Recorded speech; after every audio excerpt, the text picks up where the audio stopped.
Guten Morgen, liebes Forum. So, hier haben wir einen 50 Kubik Zweitaktzylinder. Der hatte ein Klopfen. Obwohl Kompression gut war, auch das Nadellager, das äußert sich ja eher mit einem Rasseln. Ja, warum hat er geklopft? Ganz einfach. Wenn man mal den Kolben unten und oben hin und her drückt, was merken wir? Es klackert. Warum? Eigentlich ganz einfach. Die Nuten der Kolbenringe sind ausgeschlagen. Das heißt, sie haben Spiel. Beim Auffahren drückt sie nach unten und wenn er dann über den OT rüber ist, haut es den wieder nach oben. Und das macht ein Geräusch. Das äußert sich in einem dumpfen Klackern. Ja.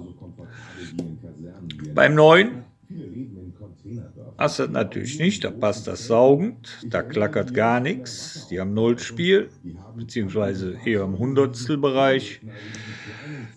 Jetzt machen wir hier keine Experimente mit neuem Kolben, sondern kriegt direkt einen neuen Zylinder, dann ist Ruhe. Kostet ja nichts, die Dinger. Ja, soweit das.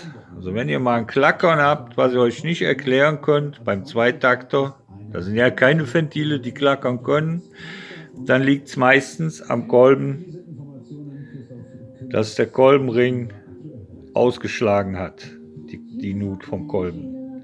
Warum passiert das? Tja, schlechte Qualität, Hitzeschaden, was auch immer. Ne? Und für die Kompression ist das natürlich auch nicht gut hier, obwohl er hatte noch Kompression, aber auch nur noch 6 Bar. Aber damit lief er eigentlich noch.